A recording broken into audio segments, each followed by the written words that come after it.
হযরত আব্দুর রহমান ইবনে আউফ রাদিয়াল্লাহু তাআলা আনহু আল্লাহ রাসূল সাল্লাল্লাহু আলাইহি ওয়াসাল্লামের সাহাবী, বিয়ে করছেন, নবীজিকে জানানো নাই, এমনিতেই স্বাভাবিকভাবে বিয়ে করছেন। পরের দিন আসছেন আল্লাহ রাসূল সাল্লাল্লাহু আলাইহি ওয়াসাল্লামের দরবারে। তো তৎকালীন আরব জামানায় মহিলারা যেই কালারের কোন রকমের সাজগোজ করত, এরকম সাজার কোনো জিনিস, এরকম কোনো একটু রং ওনার গায়ের মধ্যে আল্লাহ রসুল দেখতে পেলেন। আল্লাহ রসুল ওনাকে জিজ্ঞাসা করলেন, আব্দুর রহমান, বিয়ে করেছো নাকি? বলছে, হ্যাঁ ইয়া রাসূলুল্লাহ, আমি একজন আনসারী নারীকে বিয়ে করেছি। আল্লাহ রসুল সাল্লাল্লাহু আলাইহি ওয়াসাল্লাম খুশি হয়ে বললেন, আউলিম ওয়ালাউ বিশাতিন, একটা বকরি দিয়ে হলেও মেহমানদারির ব্যবস্থা করো, ওলিমার ব্যবস্থা। এই তুমি কামডা কিতা করলা, তোমারে কালেমা পড়াইলাম আমি, মুসলমান বানাইলাম আমি, আর তুমি আমার একটু জানাইলাও না। হ্যাঁ, যা করলো, যার কথা নাই, আর জীবনে আমার দ্বারা বসিস না, এরকম এমন কিছু বলছেন? বরং বলছেন একটি বকরি দিয়ে হলেও কি করো, ওলিমা করো, মেহমানদারি করো। তাইলে হাদিসের মধ্যে আছে, সাহাবী আসছেন আল্লাহ রসুলের কাছে, আল্লাহ নবী সাল্লাল্লাহু আলাইহি ওয়াসাল্লাম ওনাকে জিজ্ঞেস করছেন, হাল তাযাওয়াজতা, এই যুবক বিয়ে করছো? উনি বলতেছেন, লা লা, না বিয়ে করিনি, আমার কাছে এতটুকু পরিমাণ সম্পদও নাই যেতটুকু দিয়ে আমি বিয়ে করতে পারি। ওয়া মালি মা আতাযাওয়াজু, কি দিয়া করুন বিয়ে? আল্লাহ রাসূল সাল্লাল্লাহু আলাইহি ওয়াসাল্লাম ওনাকে 4টা সূরা জিজ্ঞাসা করছেন, 4টা সূরা বলো। উনি 4টা সূরা মুখস্থ শুনাইছেন। আল্লাহ রাসূল সাল্লাল্লাহু আলাইহি ওয়াসাল্লাম বলেন, তুমি বিয়ে করো আর ওই নারীকে এই সূরাগুলো ঠিকমতো শিখায় দিবা, এটাই তোমার বিয়ের মোহর। একজন জান্নাতি মুমিনের 4th নাম্বার গুণ হলো ওয়াল্লাযীনা হুম লিফুরুজিহিম হাফিজুন, যে তার লজ্জাস্থানকে হেফাজত করে। ইল্লা আলা আজওয়াজিহিম আও মা মালাকাত আইমানুহুম, নিজের বৈধ স্ত্রী মালিকানাভুক্ত দাসী ব্যতীত অন্য কোথাও কোনো রকম অশ্লীল এবং বেহায়াপনা কাজ করে না। হালাল স্ত্রী ফাইন্নাহুম গায়রু মালুমিন, এক্ষেত্রে কোনো দোষণীয় নয়। ফামান ইবতাগা ওয়ারাআ যালিকা, পুনরায় আবারও আল্লাহ বলতেছেন, যেই তোমাদের মধ্যে নিজের লজ্জাস্থানের ব্যবহারের ক্ষেত্রে সীমা লঙ্ঘন করবে, অর্থাৎ বৈধতার সীমা পেরিয়ে গুনার মধ্যে জুড়বে, ফাউলাইকা হুমুল আদুন, তারা চূড়ান্ত ধরনের সীমা লঙ্ঘনকারী, পাপী, নাফরমান। এই ছিল এই একটা গুণের বর্ণনা দিতে গিয়ে 3টা আয়াত আল্লাহ তাআলা ব্যবহার করছে।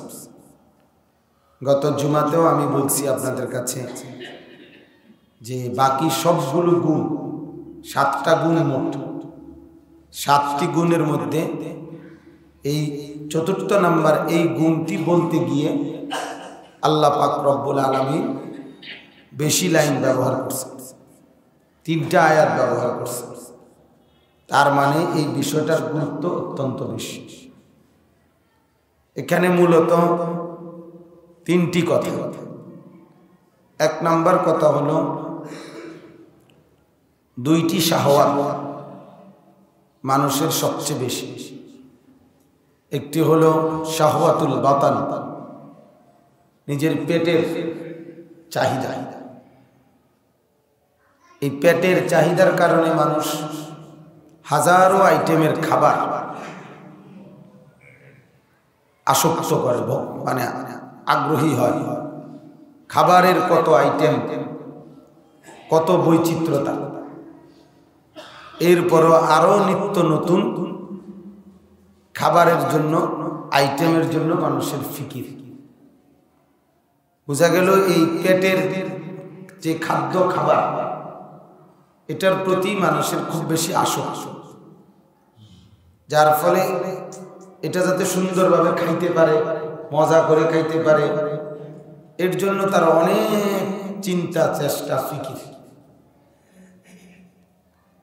খাদ্য যাতে ভরপুর খাইতে পারে, এর জন্য তার চেষ্টা, পরিশ্রমের কোনো অন্ত নেই। আবার আরেকটি হলো শাহওয়াতুল ফারজ, নিজের লজ্জাস্থানের শাহওয়াত। দ্বিতীয়টি, এর জন্য এই তামাম দুনিয়ার হাজার গুনার পরিবেশ, অশ্লীলতা এবং বেহায়াপনা, হাজারো আয়োজন এর জন্য। যার ফলে দেখেন এই দুইটি বিষয়কে কেন্দ্র করে যাদের মধ্যে হালাল এবং হারামের অনুভূতি নাই, আখিরাত এবং পরকালের অনুভূতি নাই, তাদের কাছে অবাধ, এখানে কোনো বিধি নিষেধ নেই। উপার্জনের ক্ষেত্রে, খাবারের ক্ষেত্রে যা মন চায় তাই মুখের মধ্যে ঢুকাচ্ছে, ভেতরে নিচ্ছে, যার ফলে এই ক্ষেত্রে তার কোনো বিধি নিষেধ তার ভিতরে নাই। কারণ মূল চেতনা যেটা হালাল হারামের অনুভূতি, আখিরাত পরকালের অনুভূতি, এটাই তার মধ্যে নাই। যার ফলে তার যা ইচ্ছে মনে হচ্ছে সে তাই খাচ্ছে, বিড়িও খাইতেছে, পানও খাইতেছে, চাও খাইতেছে, সিগারেটও খাইতেছে। কোনটা হালাল, কোনটা হারাম, কোনটা উচিত, কোনটি অনুচিত, এই বিষয়ে তার কোনো দিক নির্দেশনা বা বিধি নিষেধ, বাধ্যবাধকতা তার মধ্যে নাই। এই বিষয়টি অত্যন্ত গুরুত্বপূর্ণ। আমি আপনাদের কাছে বলতেছিলাম এই বিষয়টি যে মানুষের ভিতরে এই শাহওয়াত, মানুষের এই প্রবৃত্তি, মূল বিষয় হলো এটা কোনো দোষণীয় কোনো দোষ না। কারো কিছু খাইতে মন চাওয়া এটা কোনো দোষের কিছু না। ঠিক তেমনিভাবে কারো লজ্জাস্থানের শাহওয়াত, প্রবৃত্তি, এটা কোনো দোষণীয় কথা না। দোষণীয় হলো এই বিষয়টা শুধু হালাল এবং হারামের অনুভূতিটা না মানা। যদি মানুষের আগ্রহ, আকাঙ্ক্ষা, মানুষের ভিতরে যদি কামনা, বাসনা সৃষ্টিকর্তা আল্লাহ প্রদত্ত যদি নাই থাকতো, তাহলে পৃথিবী আর এত সুন্দর হতো না। এজন্য নারী পুরুষের আকর্ষণ, আগ্রহ, আন্তরিকতা, এটা আল্লাহ প্রদত্ত। শুধু লক্ষণীয় বিষয় হলো এখানে হালাল এবং হারামের অনুভূতি, বৈধ এবং অবৈধতার অনুভূতি। এটা নিয়ে হলো মূল কথা। পৃথিবীতে কেউ বলে নাই, কোনো নবী রাসূল বলে নাই যে তুমি খাবার দাবার একদম বন্ধ করে দাও, না। বরং আল্লাহ নবী সাল্লাল্লাহু আলাইহি সাল্লাম বলছেন, ইন্না লিনাফসিকা আলাইকা হক, তোমার জানের উপরে তোমার হক আছে। মানে তোমার শরীরটাকেও সুস্থ রাখা, নিয়ম মতো খাদ্য খাবার খাওয়া, এটা তোমার দেহের প্রাপ্য তোমার কাছে। আবার ঠিক তেমনিভাবে ইসলাম এটা বলে নাই যে চূড়ান্তভাবে বৈরাগ্যবাদ গ্রহণ করে সন্ন্যাসী হয়ে জঙ্গলে জঙ্গলে ঘোরো, পাহাড়ের জঙ্গলে ঘোরো, বিবাহ শাদী, বৈধ স্ত্রী, এরও কোনো প্রয়োজনীয়তা নাই। এটা ইসলাম কখনোই বলে নাই। কিন্তু ইসলাম শুধু এতটুকু বলছে যে তোমার মধ্যে এই ক্ষেত্রে হালাল এবং হারাম, জায়েজ এবং না জায়েজের পার্থক্যটা খেয়াল রাখতে হবে। এতটুকুই মূল কথা। এক্ষেত্রে এই জন্য আমরা বলে নিলাম আপনাদের কাছে, আল্লাহ পাক রব্বুল আলামিন বলেন যে তার লজ্জাস্থানকে যাবতীয় হারাম থেকে বিরত রাখে, অবৈধ কর্ম থেকে বিরত রাখে সে জান্নাতি মুমিন। আর যে তার বৈধ স্ত্রীর সাথে সম্পর্ক রাখে, তো এটা আল্লাহ তাআলা বলছেন দূষণীয় না। আবার বলছেন যে সীমা লঙ্ঘন করলে সে চূড়ান্তভাবে পাপী হিসাবে গণ্য হবে। এজন্য দুইটা জিনিস আমাদের জন্য সবচেয়ে বেশি জরুরি। একটা হলো নিজ নিজ সন্তানাদিদেরকে যথোপযুক্ত টাইমে যতটা দ্রুত বিবাহ শাদীর ইন্তজাম করা। এক্ষেত্রে আমাদের সমাজে চূড়ান্ত গাফলতি, অনেক বেশি গাফলতি। নবীজি সাল্লাল্লাহু আলাইহি সাল্লাম হাদিসে বলছেন তিনটি জিনিস দেরি করবে না। নামাজের ওয়াক্ত হইলে নামাজ আদায় করতে দেরি করবে না। জানাজা আসলে মানে মানুষ মারা গেলে জানাজা পড়তে দেরি করবে না। সন্তানাদি উপযুক্ত হলে বিবাহ দিতে দেরি করবে না। এই তিন জিনিস আল্লাহ রাসূল সাল্লাল্লাহু আলাইহি ওয়াসাল্লাম বলছেন দেরি না কর। আজকে আমরা এটাকে লজ্জার বিষয় মনে করি। এখনো পোলার বয়স 20 বছর, এতে এখনো বিয়ে করতে লাফায়, এখনই এত অল্প বয়স্ক, এখনো চাকরি নাই, বাকরি নাই, টাকা পয়সা রোজগার নাই, কিচ্ছু নেই, এখনই সে বিয়ে করতে বলে চাইতেছে বা বই করানো বলতেছে। কেমন শরমের কথা। এইটা মার কাছে শরম লাগে, এটা বাবার কাছে শরম লাগে, কিন্তু ছেলেটা সারা রাত উলঙ্গ ছবি দেখে, মোবাইলে বেহায়াপনার দৃশ্য দেখে, অথবা দুষ্ট ছেলেদের সাথে খারাপ কোনো কাজ করে, অথবা ভিন কোনো মেয়ের সাথে অবৈধ প্রেম করে। এটা দোষণীয়। এতে কোনো লজ্জাও লাগে না, এতে কোনো শরমও লাগে না, এটা কোনো বিব্রত বোধ হয় না। তাহলে এতে কি বোঝা গেল? বোঝা গেল ইসলাম যেটা বলছে, কোরআন যেটা বলছে, এটার প্রতি লজ্জা, এটা পালন করতে গেলে শরম। ইসলাম যেটা অনুমতি দেয় নাই, যেটা হারাম, সেটা করতে কোনো আপত্তি। এই হলো আমাদের বদনসিব, আমাদের বদনসিব। নবীজি সাল্লাল্লাহু আলাইহি ওয়াসাল্লাম স্পষ্ট হাদিসের মধ্যে বলছেন, সন্তান উপযুক্ত হওয়ার পরও যারা সন্তানকে যথোপযুক্ত সময়ে বিয়ে দিল না, রাসূলুল্লাহ সাল্লাল্লাহু আলাইহি সাল্লাম বলেন তার দ্বারা যে কোনো রকমের গুনাহ যদি হয় সেটা অভিভাবকের উপরে বর্তাবে। কঠোর হুমকি, এটা অভিভাবকের উপরেই বর্তাবে এই অপরাধের দায়ভার। তাইলে আমাদের সমাজের এটা অত্যন্ত গুরুত্বপূর্ণ। আল্লাহ রাসূল সাল্লাল্লাহু আলাইহি সাল্লাম একদিন তিনজন সাহাবী নবীজি, ওনারা নিজেদের মধ্যে পরামর্শ করছে। একজন বলতেছে আমি সারা বছর এখন থেকে রোজা রাখব প্রতিদিন, আরেকজন বলতেছে আমি প্রতিদিন সারা রাত নামাজ পড়ব আর ঘুমাবো না, আরেকজন বলতেছে আমি আর বিয়েই করব না, আর বিয়েই করব না, বরং সারা জীবন আল্লাহর ইবাদতে কাটায় দেব। আল্লাহ রাসূল সাল্লাল্লাহু আলাইহি সাল্লাম প্রচন্ড রাগ করছেন এবং বলছেন, এই তখন নবীজি এই কথা বলছেন, আন-নিকাহু মিন সুন্নতি, বিয়ে আমার সুন্নাত, ফামান রাগিবা আন সুন্নতি ফালাইসা মিন্নি, আমার সুন্নাত থেকে যে বিমুখ হলো সে আমার অন্তর্ভুক্ত নয়। তার মানে বিয়ের এই পবিত্র সুন্নাতকে যে অবজ্ঞা করল সে আমার উম্মতের অন্তর্ভুক্ত নয়। তাহলে এর দ্বারা কি বোঝা গেল? রাসূলুল্লাহ সাল্লাল্লাহু আলাইহি ওয়াসাল্লাম যথোপযুক্ত সময়ে বিয়ের প্রতি উৎসাহিত করছেন না নিরুৎসাহিত করছেন?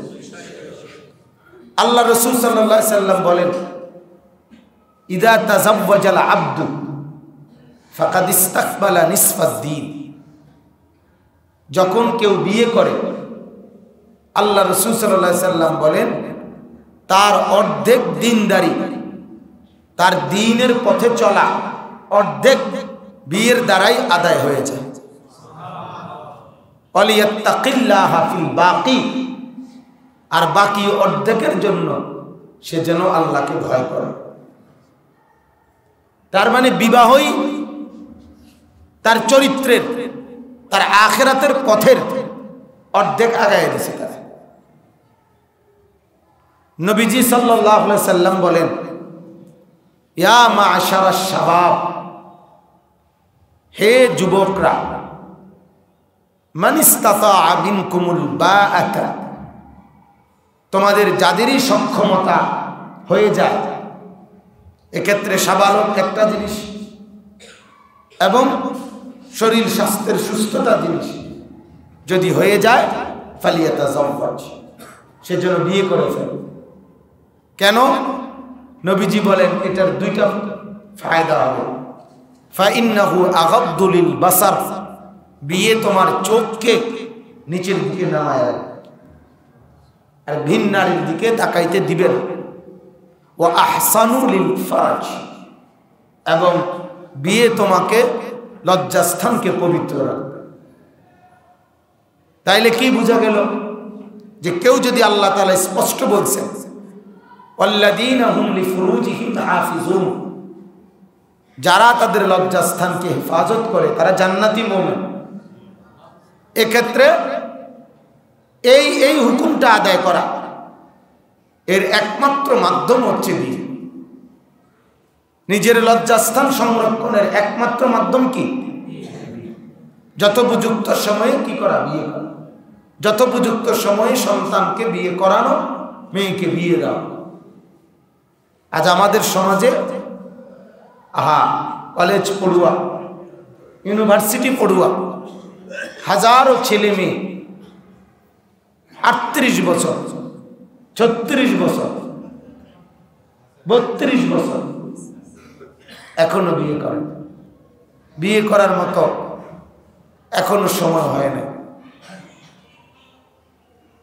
বিয়ে করার মতো উপার্জন এখনো হয় নাই। তার মানে কি বুঝাইতে চায়? বিয়ে করার মতো উপার্জন হয় নাই, প্রেম সময় হয় নাই, প্রেম করার সময় হয়ে গেছে,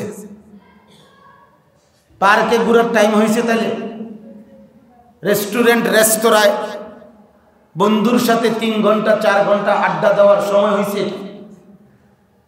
অশ্লীল মোবাইলে প্রেমের আলাপ করা এটার সময় হয়েছে।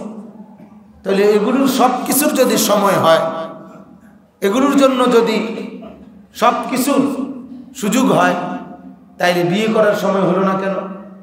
আর বিয়ে করার সময় না, বিয়ে করার সময় হয় নাই আমার সফওয়ানের, তার বয়স 4 বছর, যার ফলে সে বিয়েও করতে পারবে না, প্রেমও করতে পারবে না।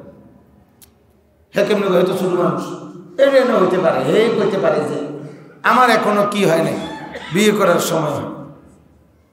তাইলে আপনার সমস্ত অশ্লীলতা, সমস্ত বেহায়াপনা, সব কিছুর সময় হয়েছে, কিন্তু কি করার সময় হয় নাই? বিয়ে করার সময়। এই হলো শিক্ষিতদের বুঝ, এই হলো ভদ্রলোক মা বাপদের বুঝ।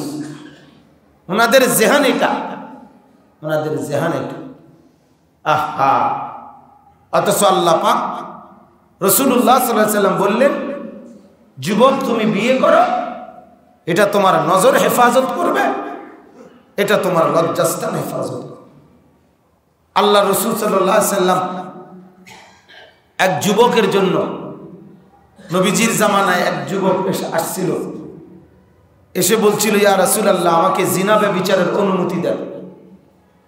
আল্লাহ নবী সাল্লাল্লাহু আলাইহি ওয়াসাল্লাম বললেন, আচ্ছা বলো তো, এই কাজটি যদি তোমার মায়ের সাথে কেউ করে তুমি কি রাজি হবে? বলছে অসম্ভব কথা, আমি কখনোই রাজি হব না, কোনো ভদ্রলোক এটা রাজি হবে না। এই কাজটি যদি তোমার কন্যার সাথে কেউ করে তুমি রাজি হবে? বলছে অসম্ভব না। বলছে এই কাজটি যদি তোমার বোনের সাথে কেউ করে তুমি কি রাজি থাকবে? বলছে অসম্ভব কথা, আমি রাজি হব না। এই কাজটি যদি তোমার ফুফুর সাথে করে তাহলে কি তুমি রাজি হবে? এভাবে একটার পর একটা আল্লাহর নবী তার নিকট আত্মীয়দের নাম বলতেছিলেন আর বলতেছিলেন, যুবক তাইলে বলো যে এই কাজটি তোমার এই একটি আত্মীয়ের সাথেও কেউ করুক তুমি চাও না, তাহলে তুমি সেটা অন্যের জন্য কিভাবে করবে? সাথে সাথে ওই যুবক বলছি, ইয়া রাসূলুল্লাহ আমি বুঝে ফেলছি, তাইলে আমি আর এই রাস্তায় নাই, এই অপরাধ আমি আর করব না। তখন আল্লাহ রাসূল সাল্লাল্লাহু আলাইহি ওয়াসাল্লাম হাদিসের মধ্যে আছে তার জন্য 3টা দোয়া করছে। আল্লাহুম্মা গফির যামবাহু, আল্লাহ তার গুনাহগুলো মাফ করে দেন। ওয়া তাহহির কলবাহু, আল্লাহ আপনি তার অন্তরটাকে পবিত্র বানিয়ে দেন। ওয়াহসিন ফারজাহু, আল্লাহ আপনি তার লজ্জাস্থানকে পবিত্র করে দেন। নবীজি সাল্লাল্লাহু আলাইহি ওয়াসাল্লামের দোয়া। হযরত আব্দুর রহমান ইবনে আউফ রাদিয়াল্লাহু তাআলা আনহু আল্লাহ রাসূল সাল্লাল্লাহু আলাইহি ওয়াসাল্লামের সাহাবী, বিয়ে করছেন, নবীজিকে জানানো নাই, এমনিতেই স্বাভাবিকভাবে বিয়ে করছেন। পরের দিন আসছেন আল্লাহ রাসূল সাল্লাল্লাহু আলাইহি ওয়াসাল্লামের দরবারে। তো তৎকালীন আরব জামানায় মহিলারা যেই কালারের কোন রকমের সাজগোজ করত, এরকম সাজার কোনো জিনিস, এরকম কোনো একটু রং ওনার গায়ের মধ্যে আল্লাহ রাসূল দেখতে পেলেন। আল্লাহ রাসূল ওনাকে জিজ্ঞাসা করলেন, আব্দুর রহমান বিয়ে করেছো নাকি? বলছে হ্যাঁ ইয়া রাসূলুল্লাহ, আমি একজন আনসারী নারীকে বিয়ে করেছি। আল্লাহ রাসূল সাল্লাল্লাহু আলাইহি ওয়াসাল্লাম খুশি হয়ে বললেন, আউলিম ওয়ালাউ বিশাতি, একটা বকরি দিয়ে হলেও মেহমানদারির ব্যবস্থা করো, ওলিমার ব্যবস্থা। এই তুমি কামডা কিতা করলা, তোমারে কালেমা পড়াইলাম আমি, মুসলমান বানাইলাম আমি, আর তুমি আমার একটু জানাইলাও না। হ্যাঁ যা করলো, যার কথা নাই, আর জীবনে আমার দ্বারে বসিস না, এরকম এমন কিছু বলছেন? বরং বলছেন একটি বকরি দিয়ে হলেও কি করো, ওলিমা করো, মেহমানদারি করো। তাইলে হাদিসের মধ্যে আছে সাহাবী আসছেন আল্লাহ রাসূলের কাছে, আল্লাহ নবী সাল্লাল্লাহু আলাইহি ওয়াসাল্লাম ওনাকে জিজ্ঞেস করছেন, হাল তাযাওয়াজতা, এই যুবক বিয়ে করছো? উনি বলতেছেন লা লা, না বিয়ে করিনি, আমার কাছে এতটুকু পরিমাণ সম্পদও নাই যেতটুকু দিয়ে আমি বিয়ে করতে পারি। ওয়া মালি মা আতাযাওয়াজু, কি দিয়া করুন বিয়ে? আল্লাহ রাসূল সাল্লাল্লাহু আলাইহি ওয়াসাল্লাম ওনাকে 4টা সূরা জিজ্ঞাসা করেছেন, 4টা সূরা বলো। উনি 4টা সূরা মুখস্থ শুনাইছেন। আল্লাহ রাসূল সাল্লাল্লাহু আলাইহি ওয়াসাল্লাম বলেন, তুমি বিয়ে করো আর ওই নারীকে এই সূরাগুলো ঠিকমতো শিখায় দিবা, এটাই তোমার বিয়ের মহর। সম্পদ নাই, তারপরে বলছে আমি কি করে ফেলো, বিয়ে করে ফেলো, বিয়ে করে ফেলো। এজন্য এটা অত্যন্ত জরুরি বিষয়, অত্যন্ত জরুরি বিষয়। আমরা আমাদের সন্তানদেরকে গুনার রাস্তায় ছেড়ে দিতে রাজি, নাফরমানির মধ্যে। যে ছেলেটা বিয়ের উপযুক্ত না আপনার দৃষ্টিতে, এই ছেলেটা বড় মোবাইল চালাবার উপযুক্ত হলো কেন বলেন?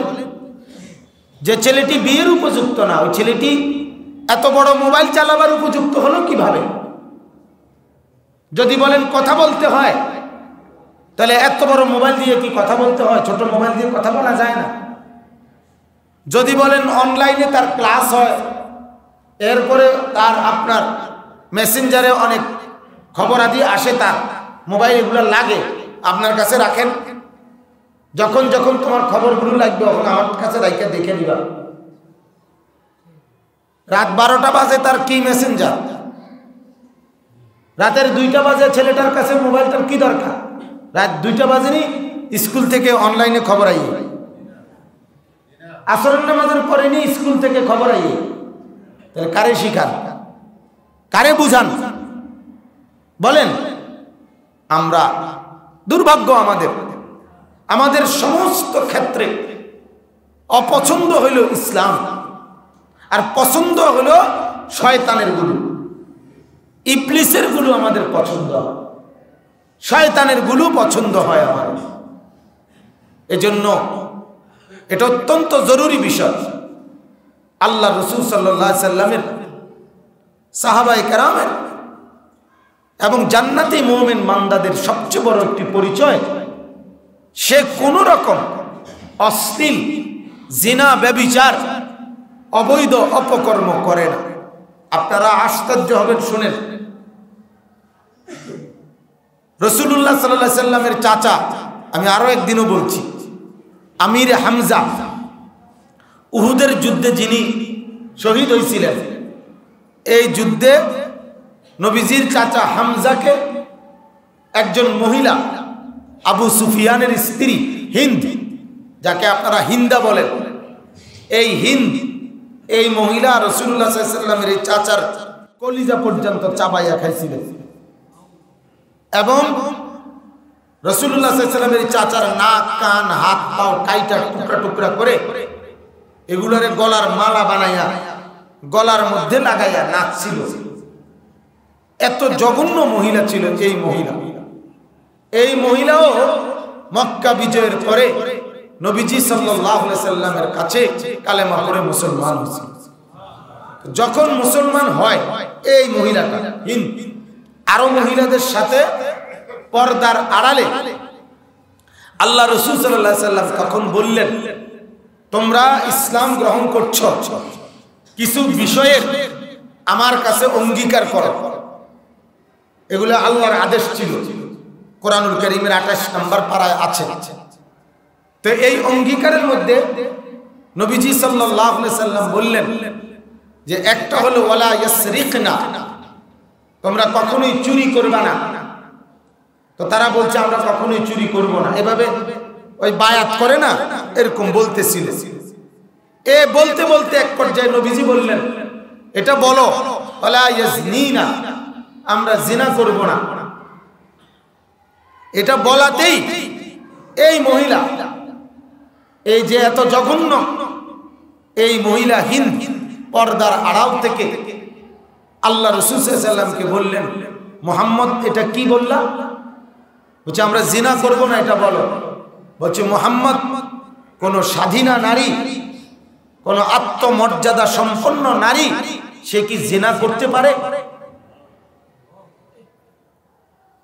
কিতাবে লিখছে যে আশ্চর্যের ব্যাপার, এক কাফের অবস্থায় সে এটা বুঝাইতে চাচ্ছে যে অবাক, আরে আমি কাফের ঈমানে না নাই সেটা আরেক কথা, কিন্তু আমার আত্মমর্যাদা যার আছে যে নারী, সে কি জেনতেন কারোর সাথে শুয়ে লাইতে পারে? সে কি যে কোনো কারোর সাথে জিনার ব্যভিচারের পরিবেশে চলে যেতে পারে? আজ দেখার বিষয় এটা, এক কাফের নারীর ভিতরে যে সম্ভ্রম অনুভূতি ছিল, আর মুসলিম ঘরের মেয়েদের দিলের মধ্যে এতটুকু অনুভূতি নেই। কার সাথে কথা বলে, কার হাসিতে হাসি দেয়, কার সাথে অবৈধ সম্পর্ক করে, লম্পট দুশ্চরিত্র, তার কোনো বাজ বিচার নেই। এজন্য বলতেছি, জিনা আর ব্যভিচার পৃথিবীর শুরু থেকে আজ পর্যন্ত বেহায়াপনা, অশ্লীলতা, নারীর সাথে যাবতীয় অপকর্ম, কথা বলা, চোখে দেখা, অবৈধ আলাপ করা, জিনা ব্যভিচার করা, এ জাতীয় যাবতীয় বিষয় পৃথিবীর সর্বযুগে সর্বকালে সকল মানুষের কাছে এটা ঘৃণিত, অপছন্দনীয়। পৃথিবীর কোন ধর্ম অবাধ যৌন স্বাধীনতার অনুমতি দেয় নাই। পৃথিবীর কোন ধর্মগুরু কোনদিন এ কথা বলে নাই যে যেখানে সেখানে কুকুর, বিড়াল, শুয়োর, ছাগলের মতো অশ্লীলতায় ডুবে যাও, এটা কেউ বলে না। আর সেখানে ইসলাম বলার তো প্রশ্নই আসে না। এজন্য মুসলমান এতটুকুই কথা যে আমরা প্রত্যেকেই নিজ নিজ সন্তানকে উপযুক্ত হলে বিবাহ শাদী দিয়ে দেওয়া চেষ্টা করা, এটা আমাদের জন্য জরুরি বিষয়। এটাকে আপনি শরম মনে করেন না। সন্তান আমার সারা রাত উলঙ্গ ছবি দেখে, এটা শরমের মনে করেন। ছেলেটা আপনার দুষ্ট ছেলেদের সাথে ঘুরে ফিরে, এটাকে শরম মনে করেন। ছেলেটা অনেক মেয়ের সাথে কথা বলে, এটা লজ্জার মনে করেন। হালাল স্ত্রী লজ্জার বিষয় না, বৈধ স্ত্রী লজ্জার বিষয় না। এজন্য ইনশাআল্লাহ এটা অত্যন্ত জরুরি কথা যে আমরা আমাদের নিজেদের হেফাজত জরুরি, নিজেদের পরিবারের সদস্যদের হেফাজত জরুরি। আল্লাহ তাআলা বলছেন শরীয়ত বহির্ভূত এমন আচরণের কারণে তোমাদেরকে সীমালঙ্ঘনকারীদের অন্তর্ভুক্ত করা হবে। আল্লাহ তাআলা আমাদের প্রত্যেককে নিজ নিজ লজ্জাস্থান সহ নিজের আখলাক চরিত্র এটাকে শতভাগ হেফাজত করার, সংরক্ষণ করার তৌফিক দান করেন। সকলে বলি আমিন। যারা সুন্নাত পড়েন